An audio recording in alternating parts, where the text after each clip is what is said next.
इस संसार में कोई किसी का साथ निभाता नहीं, इसलिए कोई भी कर्म करेंगे तो उसमें सबको मत शामिल कीजिए। भले से परिवार आपका है, लेकिन कर्म भी आपका अपना अपना होगा। अगर आपके परिवार में कोई बुरा करता है तो करने दीजिए, बेफिक्र होकर करने दीजिए। ये नहीं कि वो वैसा है तो हम भी वैसा बन जाए। क्यों? क्योंकि इस संसार में अगर हमारा कोई साथ निभाएगा तो हमारा कर्म ही हमारा साथ निभाएगा। हमारे अच्छे किए हुए कर्म ही हमारे साथ जाएगा। लेकिन मनुष्य क्या करता है? ऐसा कर्म करता है जो मनुष्य को करने योग्य नहीं। अरे जो मनुष्य, आजकल का मनुष्य ऐसा मनुष्य हो गया है जैसे जानवर। क्या हो गया? वो जानवर एक प्रकार से हम लोग से ज्यादा अच्छा है। कम से कम किसी को गाली तो नहीं देता, देता है क्या? नहीं।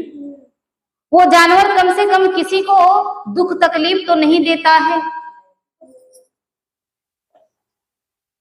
वो जानवर हमसे ज्यादा अच्छा है, लेकिन हम जानवर से भी ज्यादा खराब हो गए। क्यों?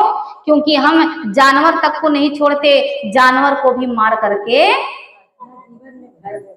वो जानवर तो घास भूसा खाते हैं, अपना आहार करते हैं, अपने आहार के अलावा कुछ और चीज नहीं खाते। लेकिन हम मनुष्य क्या करते हैं? उस जानवर को भी खा जाते हैं, जीव जंतु को खा जाते हैं। बताइए, हमसे बड़ा राक्षस कौन होगा? हमसे बड़ा जानवर कौन होगा? जो जानवर को भी खाते हैं। विचार कीजिए, ध्यान देंगे सभी लोग। जो जिंदगी में कभी खाने लायक नहीं होता, अरे मनुष्य हो तो मनुष्य जैसा कर्म करना चाहिए। पूजा करते हैं, पाठ करते हैं, सब कुछ करते हैं, लेकिन खाते क्या है? अरे हमारे महापुरुष कहते हैं, अरे हमारे महापुरुष क्या करते कहते हैं कि फल फूल मेवा मिश्री फूल दूध सब बनाया है, और तूने तो मुर्गा मछली अंडे को ही खाया है। अरे भगवान ने खाने के लिए कोई कमी बना दिया क्या? कोई कमी बनाया? भगवान ने खाने के लिए कितना सब कुछ बाजार लगा दिया। इस बाजार में जितने भी कुछ मिल रहे हैं सब इंसान के लिए है। खोआ मलाई रबड़ी तस्मई खीर दूध मलाई, क्या से क्या बना दिया खाने के लिए। लेकिन फिर भी मनुष्य खाता क्या है? क्या खाते हैं? अरे मांस खाते, मांस। आप विचार कीजिए कि अगर एक व्यक्ति आपके घर में चाहे कोई पड़ोसी में मर गया, तो मरे हुए जीव को क्या कहते हैं? अरे क्या कहते हैं मरा हुआ व्यक्ति को? मुर्दा बोलते हैं ना, मुर्दा, डेथ बॉडी, लाश। क्या बोलते हैं? लाश। और उस आप अगर पड़ोसी में कोई मर गया हो, या मनुष्य का शरीर जब पड़ा रहता है मृतक, उस शरीर को ले जाकर के कितना दूर हम दफन करते हैं, नहीं करते? कितना दूर ले जाकर के उसको दफन करते हैं। क्यों? क्योंकि अगर ज्यादा देर रखेंगे तो शरीर से बदबू आने लगती है, नहीं आती? जिस शरीर में प्राण नहीं होता है उस शरीर से बदबू आता है मेरे भाई बहन। और उस तो शरीर को ले जाकर कितना दूर ले जाकर शमशान में जलाते हैं, चाहे दफनाते हैं। लेकिन एक जो छोटा सा जीव होता है, चाहे बकरा हो चाहे मुर्गी हो, जब उसको काट देते हैं तो क्या वो जिंदा रहता है? अरे वो भी तो मर जाता है। उसकी डेथ बॉडी को, उस लाश को हम लोग क्या करते हैं? बढ़िया से तेल नमक मिर्च मसाला लगा के कढ़ाई में छन मन करके, और उसके बाद इस लाश को, इस डेड बॉडी को कहाँ दफन करते हैं? अरे कहाँ बताइए कुछ। पेट में सब दफन करते हैं, यहाँ दफन करते हैं पेट में। और जहां मुर्दे को दफन किया जाता है उसे क्या कहते हैं? स्मशान घाट। शमशान घाट। तो आप भी तो मुर्दे को यहाँ पर दफन करते करते करते इसको क्या बना दिया? शमशान घाट बना दिया। और बताइए शमशान में किसका वास होता है? आप लोग सब जानते हैं। प्रेम से बोले सदगुरुदेव भगवान की, सांचे दरबार की। जहां मुर्दे को दफनाया जाता है क्या कहते हैं उसे? शमशान। और आपने भी हमने भी अपने हृदय, इसके हृदय को क्या बना लिया? शमशान। जब बना लिए शमशान तो कहां से आएंगे? भगवान आएंगे। उसके बाद हम क्या कहेंगे? अरे कौन भगवान को देखा है? कौन भगवान को देख पाता है? अपना मन पवित्र नहीं है, ये हृदय शुद्ध नहीं है, तो दूसरे को दोष लगाते हैं कि कौन भगवान का भजन कर पाता है।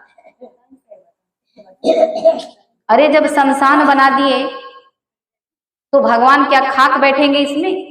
और याद रखिए कि जीव मार जीव कर ही आहारा, 64 बार गिद्ध अवतारा। गिद्ध आप लोगों ने देखा है कि नहीं? क्या करता है गिद्ध? क्या खाता है? मांस खाता है, मांस। और वो भी गिद्ध मांस को नोच नोच करके खाता है। मरा हुआ, सड़ा हुआ, गला हुआ मांस को खाता है। जैसे आप लोग मरे हुए को खाते हैं, वैसे गिद्ध क्या करते हैं? मरा हुआ, सड़ा हुआ, गला हुआ जिसको फेंक देता है उसको गिद्ध और चील नोच नोच के उसके मांस को खाता है। और आप अगर मांस को खाते हैं तो भगवान आपको गिद्ध बना देगा। अगर मांस खाने का इतना शौक चढ़ा है तो भगवान आपको गिद्ध बना देगा। और 1-2 बार नहीं, 64 बार आपको गिद्ध की योनि प्राप्त होगी। इसलिए जो लोग मांस खाते हैं वो गिद्ध बनने के लिए तैयार हो जाना। कितने लोग गिद्ध बनने के लिए तैयार है? जरा हाथ खड़ा करिए।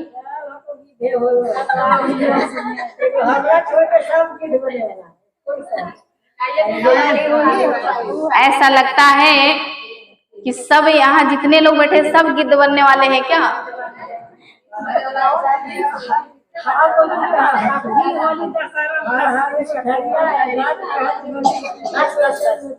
प्रेम से बोले सदगुरुदेव भगवान ने की, बोल सांचे दरबार की। और क्या होता है? इतने नहीं होता है, पहले तो गिद्ध बनाएगा, वो तो योनि बाद में, पहले उसका भुगतान करना पड़ेगा। जो मांस खाते हैं मेरे भाई बहन ध्यान दीजिएगा, हम आपको डरा नहीं रहे हैं, हम आपको हकीकत बता रहे हैं। अगर आपको यकीन नहीं होता तो मर कर देख लो क्या दशा होगा।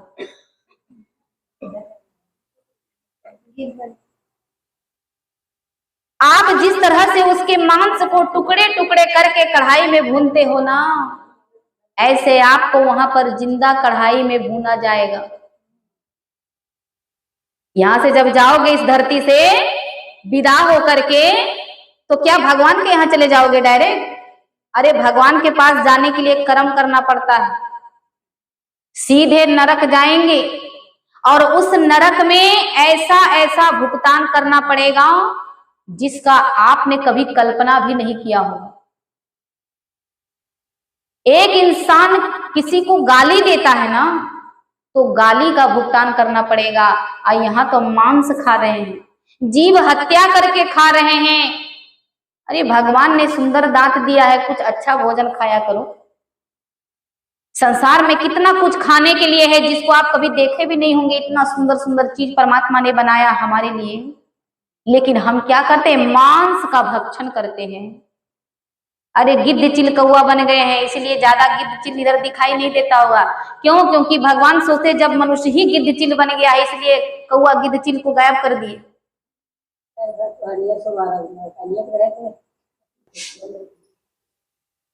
इंसान बनो, इंसान। हमारे शास्त्रों में कहा गया है कि मनुर्भवो मनुर्भवो, शास्त्रों में लिखा गया है मनुर्भवो मनुर्भवो। इसका अर्थ क्या होता है कि मनुष्य बनो, मनुष्य बनो। देखिए ये आश्चर्य की बात है कि नहीं? अगर एक मनुष्य को कहा जाए कि तुम मनुष्य बनो तो कितनी बड़ी बात है कि नहीं? मनुष्य से कहा जाए कि तुम मनुष्य बनो, इसका मतलब क्या है कि वो मनुष्य नहीं है, तभी तो कहा जा रहा है। केवल ये शरीर मनुष्य का ले लेने से कोई भी जीव मनुष्य होता नहीं है। कर्म मनुष्य वाला करना पड़ता है, तब वो मनुष्य कहलाता है, वरना वो मनुष्य भी कहलाने का अधिकारी नहीं होता है। उसे जानवर कहा जाता है, क्योंकि जानवर जैसा कर्म करते हैं, उठना, खाना, पीना, सोना, संतान उत्पन्न करना, ये सब क्या है? जानवरों का काम है। इतना काम क्या जानवर नहीं कर लेता? अरे क्या जानवर खाते नहीं है क्या? वो कौन सा दुकान चलाते हैं, वो कौन सा नौकरी करते हैं, क्या उनका पेट नहीं भरता? जानवर भी अपना पेट भर लेता है, जानवर भी सोता है, जानवर भी अपने और पराये की पहचान करता है। वह भी पहचानता है मेरा बच्चा कौन है, उसका बच्चा कौन, जैसे आप पहचानते हो। हित अनहित पशु पक्षी जाना, अब मानुष तन गुण ज्ञान निधाना। मनुष्य तभी कहलाता है जब उसके पास ज्ञान होता है। क्या होता है? ज्ञान। बिना ज्ञान के मनुष्य कैसा होता है? पशु के जैसा होता है, पशु जैसा। इंसानों में गिनती नहीं होती उसकी, इसलिए कहे मनुष्य बनो। जानवरों से नहीं कहा जाता कि तुम जानवर बनो। अरे गधा से नहीं कहा जाता कि तुम गधा बनो, हिरन से नहीं कहा जाता तुम हिरन बनो, गिद्ध से नहीं कहा जाता तुम गिद्ध बनो, कौवे से नहीं कहा जाता तुम कौवा बनो, लेकिन मनुष्य को कहा जाता है कि तुम मनुष्य बनो। तो भगवान का भजन करना तो बहुत दूर की बात है। अभी तक तो हम मनुष्य ही नहीं बने, तो भगवान का भजन क्या खाक करेंगे? क्यों जी? अच्छा, यहाँ कितने लोग मनुष्य बैठे हैं? जरा हाथ उठाइएगा मनुष्य लोग।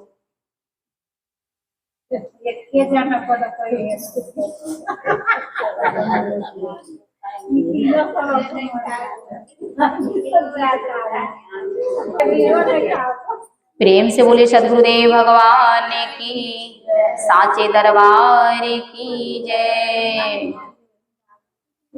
बहुत भयंकर जिंदगी होगा, इतना भयंकर जैसे आप उसके मांस को टुकड़े टुकड़े करके नोच नोच कर खाते हैं, इसी तरह से आपके भी मांस को नोच नोच करके खाया जाएगा। तब कैसा लगेगा आपको? अच्छा लगेगा?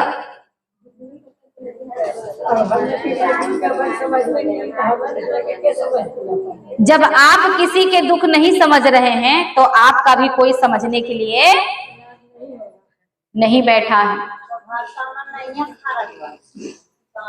हाँ, बस थोड़ी दिन के लिए। अरे नरक में जाने की तैयारी कर रहे हैं क्या? अरे कुछ तो अच्छा कर्म कर लीजिए। तो आप लोग को पता चल गया कि मांस खाने वालों के साथ क्या क्या होता है, पता चल गया ना? आज के बाद से खाओगे क्या? अभी जब तक यहाँ सुन रहे हो तब तक असर रहेगा, और जैसे ही यहाँ से आप बाहर निकलोगे फिर कल 1.5 किलो मुर्गा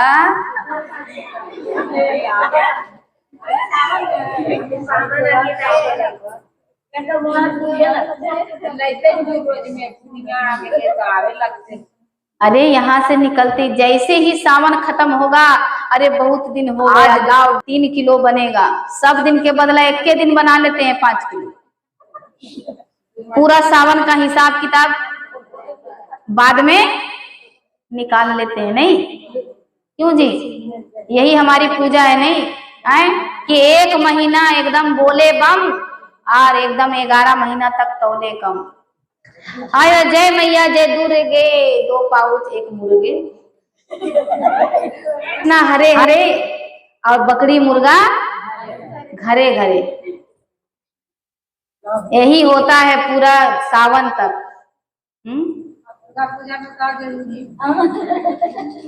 दुर्गा पूजा में कटेगा क्या? खसी। आ होली बिना खसी के तो चलेगा नहीं।